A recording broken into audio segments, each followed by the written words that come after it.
Atos dos Apóstolos, capítulo 56. Pátimos. Mais de meio século havia passado, desde a organização da Igreja Cristã. Durante esse tempo, a mensagem do Evangelho tinha sofrido constante oposição. Seus inimigos jamais afrouxaram os esforços e, afinal, alcançaram êxito em arregimentar o poder do imperador romano contra os cristãos. Na terrível perseguição que se seguiu, o apóstolo João muito fez para confirmar e fortalecer a fé dos crentes. Ele deu um testemunho que seus adversários não puderam controverter e que ajudou seus irmãos a enfrentar com lealdade e coragem as provas que lhes sobrevieram.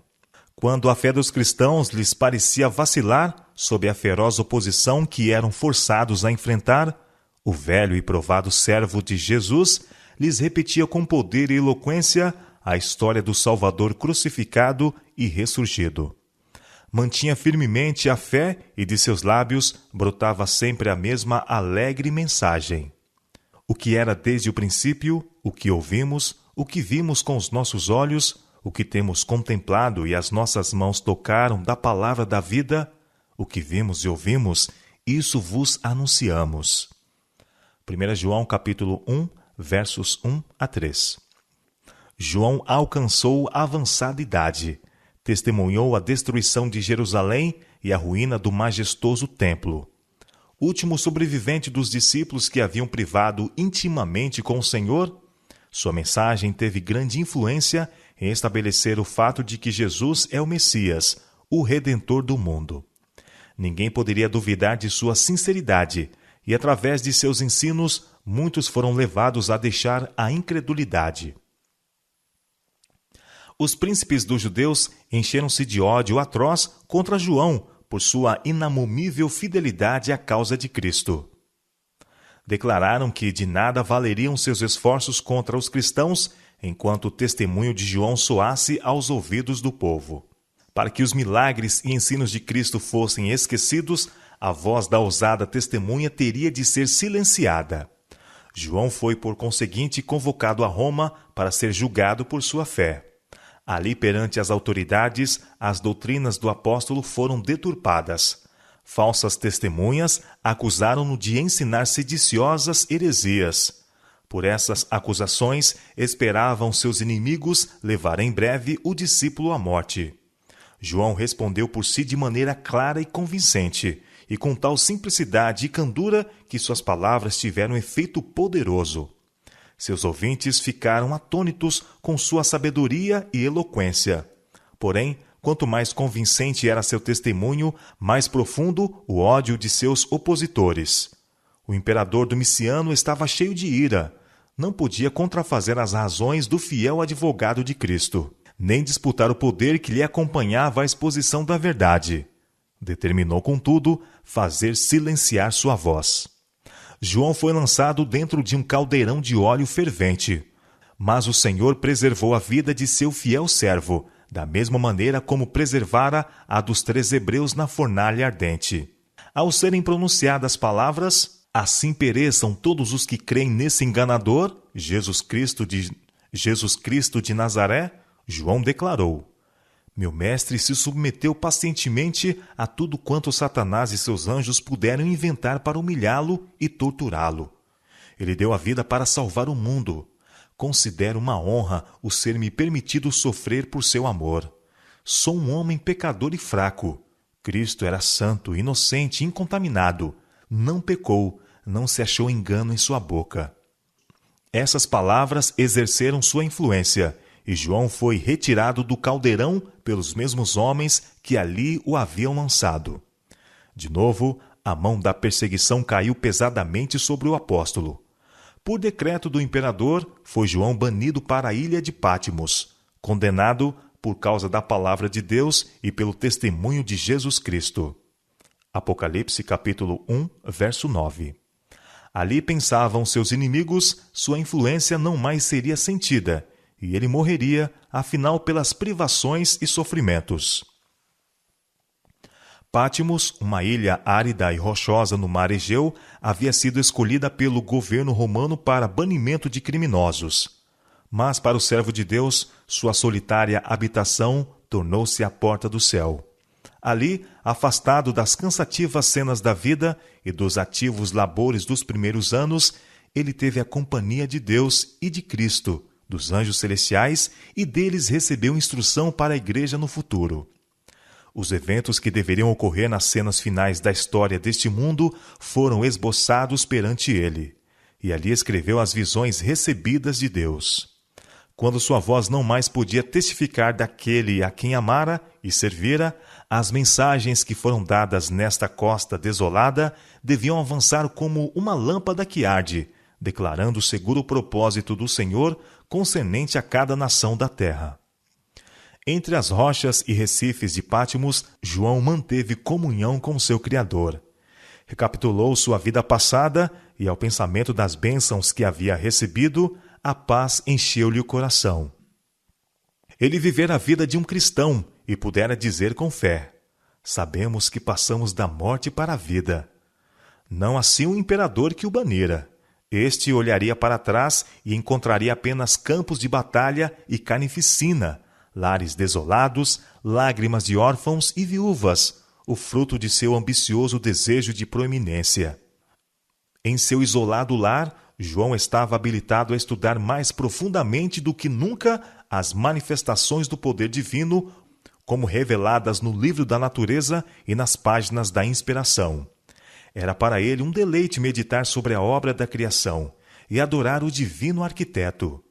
Em anos anteriores, seus olhos tinham se deleitado na contemplação dos morros cobertos de florestas, dos verdes vales e frutíferas planícies, e nas belezas da natureza sempre deleitara em considerar a sabedoria e a habilidade do Criador.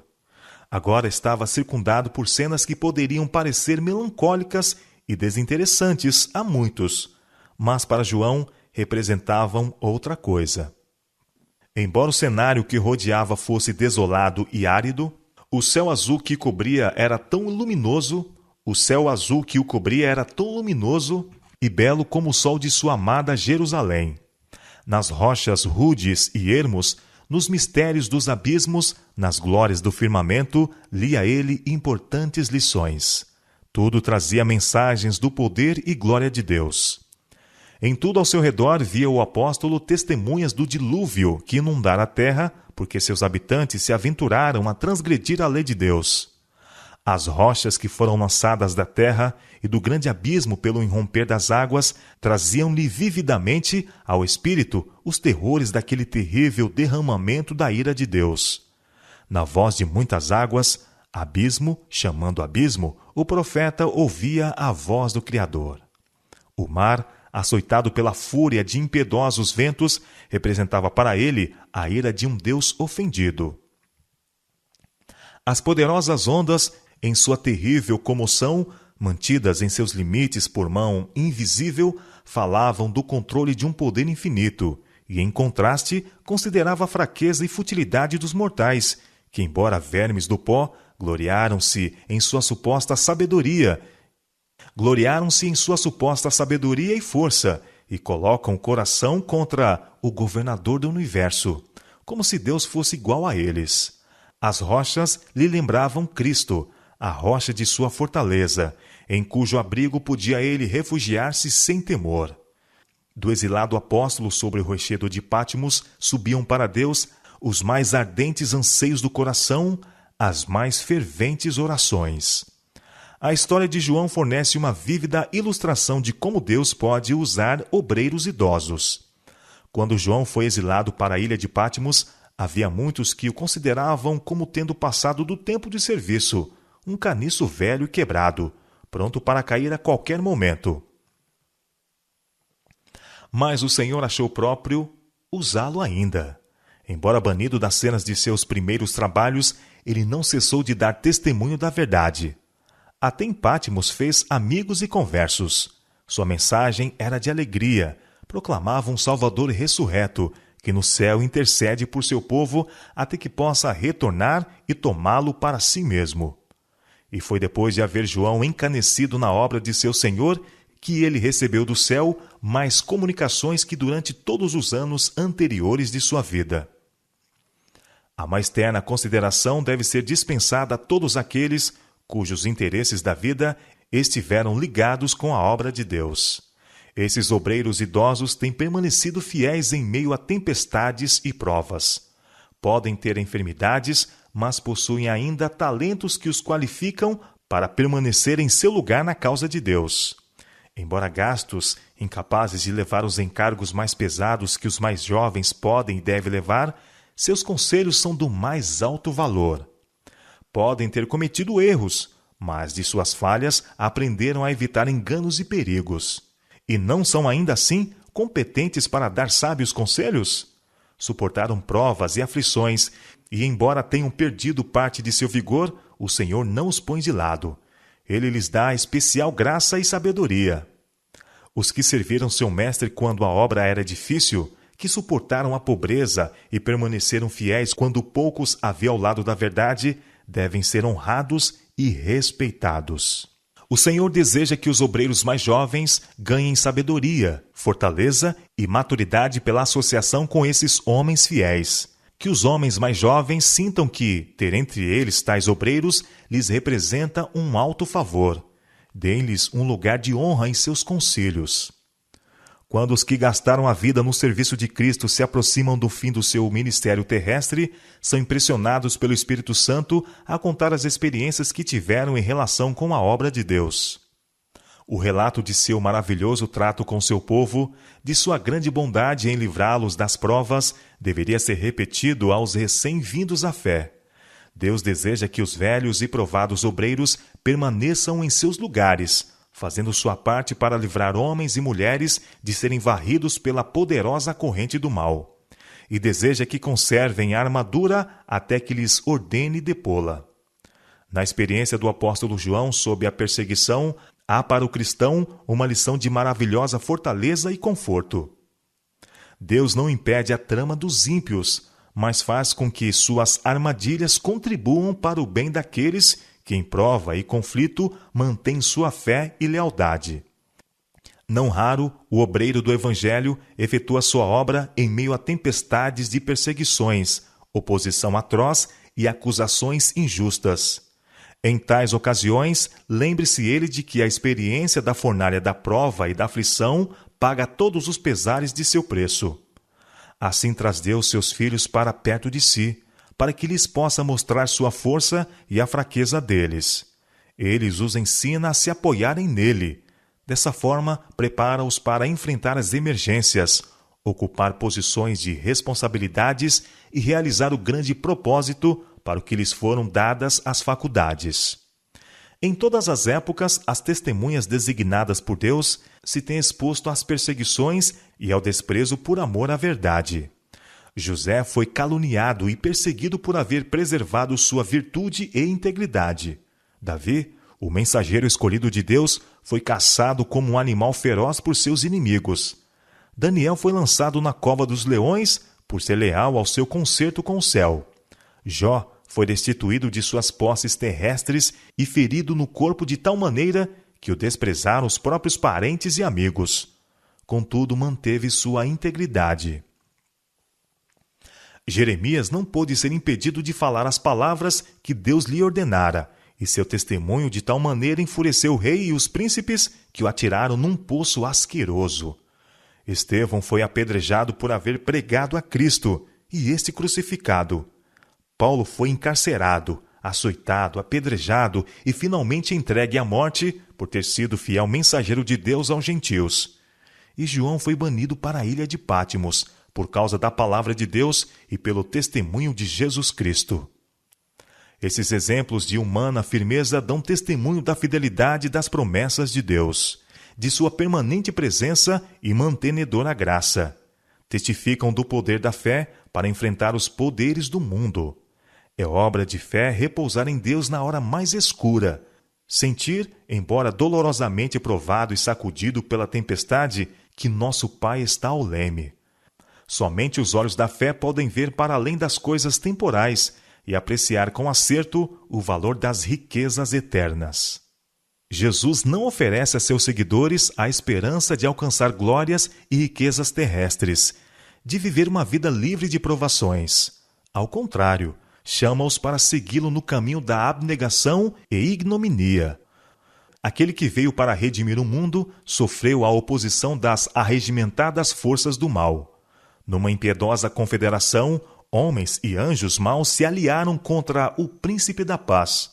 Cada um de seus atos e palavras revelava divina compaixão, e sua desconformidade com o mundo provocou a mais dura hostilidade. Assim será com todos os que dispuserem a viver piamente em Cristo Jesus. A perseguição e o descrédito esperam todos os que estiverem cheios do Espírito de Cristo.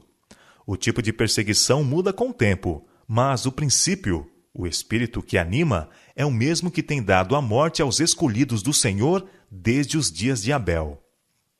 Em todas as épocas, Satanás tem perseguido o povo de Deus. Tem-no torturado e lhe dado a morte, porém tornaram-se eles conquistadores ao morrer. Deram testemunho do poder de alguém que é mais forte que Satanás. Podem os ímpios torturar e matar o corpo, mas não podem tocar a vida que está escondida com Cristo em Deus. Podem encerrar homens e mulheres nas prisões, mas não lhes podem encerrar o espírito. Mediante provas e perseguições, a glória, o caráter de Deus se revela em seus escolhidos. Os crentes em Cristo, odiados e perseguidos pelo mundo, são educados e disciplinados na escola de Cristo. Na terra, andam em caminhos estreitos, são purificados na fornalha da aflição. Seguem a Cristo através de penosos conflitos, suportam a abnegação e passam por amargos desapontamentos. Mas deste modo aprendem o que significam a culpa e os ais do pecado, e olham para ele com repulsa. Tendo sido participantes das aflições de Cristo, podem contemplar a glória além da obscuridade, dizendo: tenho por certo que as aflições deste tempo presente não são para comparar com a glória que em nós há de ser revelada. Romanos capítulo 8, verso 18.